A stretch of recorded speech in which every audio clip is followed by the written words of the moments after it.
I'm Walter Johnson with the Michigan Barbecue Addicts, and today we're making ourselves some pork belly burn ends. Let's get it done. Now, if you've never had pork belly burn ends before, you've got to check this one out. They are incredible.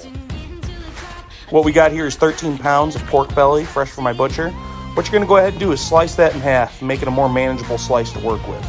Once you got your meat cut in half, you're going to go ahead and start cutting it into 1-inch strips. From there, you're going to go ahead and cut it into 1-inch cubes. What we're looking for today are bite-sized pieces. They may seem a little big when you're cutting them into 1-inch cubes. Don't worry about it, they're going to render down. Once you got all your pieces cut up, go ahead and toss them into the biggest bowl that you have. It's seasoning time. We're going to go ahead and hit it with some honey bacon barbecue from Meat Church, and then we're going to back it up with the gospel rub. You want every bit of bacon covered with this seasoning. Trust me, this pork can handle it. When the fats start breaking down in this smoker, these things are going to turn into meat candy. It's going to be delicious. You're going to get yourself a wire grate and cover it with a non-cooking spray. Once covered, go ahead and start laying each individual bite fat side up. You want that fat to render down through the meat. These grates are awesome for a smoke session like this. They allow the smoke to hit all areas of the pork and allows us to move the pork belly a lot easier than one at a time. Once your trays are covered, we're going to go ahead and take them to your preheated smoker.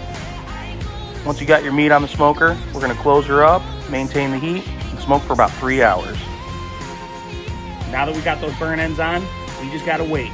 We currently have them sitting between 225 degrees and 275 degrees Fahrenheit. We're going to be smoking with an applewood today because applewood and pork, they go together like peas and carrots. After about 3 hours, these things are probe tender and they're starting to look nice and sticky and rendered down. Once they're probe tender, go ahead and take them off. We're going to prep them for a bath.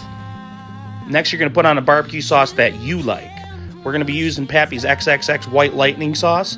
Then we're going to back that up with some cherry apple habanero rib glaze by Cosmos Q. Then you're going to add another fat to this dish. What we're using today is a stick of salted butter per pan. You're going to just cut it up into slices and then spread it out throughout the bacon.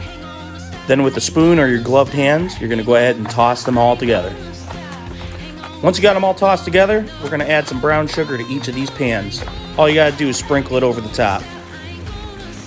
And these are starting to look good already. Once you get the brown sugar down, you're going to go ahead and cover them with some tin foil.